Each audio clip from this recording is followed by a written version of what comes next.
made introductions, and so I'm Jack, I'm David, I'm Charlie, what can I do for you? One said, we're here to look for wedding cakes, and the other one said, it's for our wedding.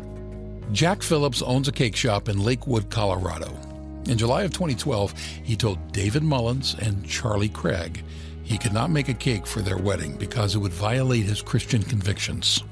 So I'm, again, trying to tell them, sorry, I don't do cakes for same-sex weddings. I'll sell you anything else, birthday cakes, shower cakes, cookies, brownies, anything like that. But I don't do that cake. And we didn't get much chance to talk about it because they stormed out of my shop. Jack's favor. You're going to hear more of Jack's story on this episode of GPS, God, People, Stories. I'm Jim Kirkland. And I'm Phil Fleischman.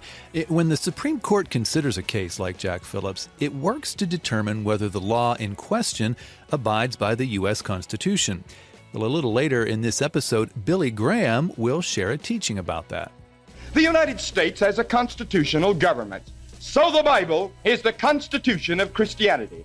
And the Bible teaches that the only way to find peace in this life and live forever in heaven is through a relationship with Jesus Christ. And we can tell you more about that at this website, findpeacewithgod.net. That's findpeacewithgod.net. GPS. God, People, Stories. Years ago, when Jack Phillips decided to open a bakery, he knew immediately that he would call it Masterpiece Cake Shop. Masterpiece says art, cake shop says cake. So you're not going to go in and get a loaf of bread. Within Masterpiece also reminds me of Jesus' Sermon on the Mount, because by the time I'd come up with all that, I'd become a Christian. Jesus in his Sermon on the Mount said that no man can serve two masters. And so it reminds me as I write down Masterpiece to this day that he's my master, and this belongs to him. Jack grew up in a Christian home, but he didn't make his decision to follow Jesus Christ until he was in his 20s, and he already by that time had a wife and 2 children. I worked a night shift at the bakery, and as I was heading home from work, I was driving in my car, going home, just a regular day, and I suddenly just felt the Holy Spirit, just like this supernatural presence, the Holy Spirit in my car, and he convicted me of my sin, and that I couldn't stand before the Father with any kind of sin in my life. So tried to negotiate with God right there and say, let me clean my life up a little bit and you'll get a better deal. And he said, you can't. And I realized, he's right. You're right, I'm yours. And I gave my life to him right then. That was 1978. Jack had been working in bakery since he graduated high school 4 years earlier. He remembers a career counselor in high school asking him what he'd like to do after he graduated. And I told him I wanted to be an architect, and he said, you don't have the math for it.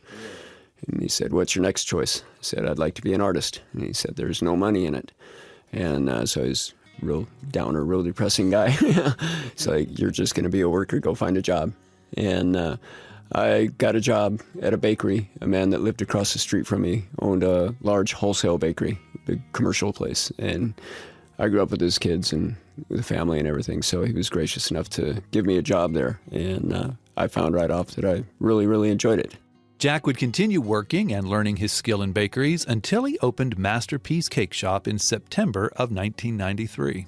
When we opened it up, it was a small family bakery. When we originally opened, I did all the baking, all the decorating, everything. And then I hired a part-time person to help and then a full-time person, and it built up to 12 to 15 employees. And we had a pretty solid reputation for good wedding cakes and good cakes all the way around throughout Denver. I won 4 awards before all this from a national magazine called The Knot magazine about weddings, and they named us one of the best, cake bakeries in Southwest United States, that kind of thing. So we built a good reputation. As well known as Masterpiece Cake Shop had become for its cakes, it would become much more famous for a cake it refused to bake. It was a cake for a same-sex wedding. Now, refusals to make certain kinds of cakes was nothing new for Jack Phillips. When my wife and I first opened the bakery, we sat down and, these are some of the cakes that we won't create. We decided that we wouldn't create cakes to celebrate Halloween. And I know most people do Halloween or whatever, but I couldn't see my walk with Christ being used to do that. So we decided no Halloween cakes, no cakes with alcohol in them, anti-American cakes, cakes that would disparage other people in any way, including people have asked me for cakes that would disparage people who identify as LGBT, and we don't do anything like that either. So it's always like the message that the cake promotes, not the person who's asking for it, which was key in the case with the two gentlemen. David Mullins and Charlie Craig came into Masterpiece Cake Shop on a Thursday in July 2012. It was a beautiful summer afternoon, and when these two gentlemen came in, I came out from the back, saw that they were sitting at the wedding desk, and so I walked around, sit down to talk with them. We made introductions, and so I'm Jack, I'm David, I'm Charlie, what can I do for you? One of them said, we're here to look for wedding cakes, and the other one said, it's for our wedding.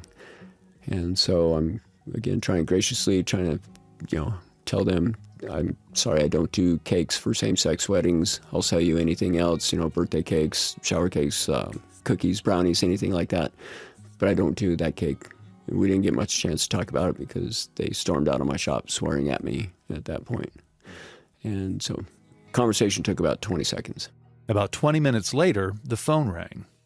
It was a horrible phone call. It's like, are you the baker who just turned away the gay couple? It's like, no, I never turn away anybody, personally like that.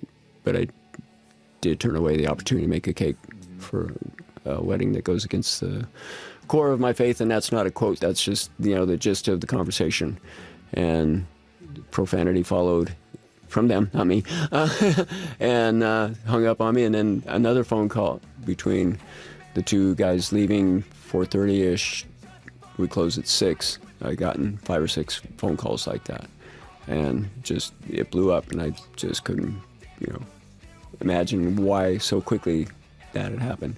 When I got home, I already had emails that came in, same kind of thing.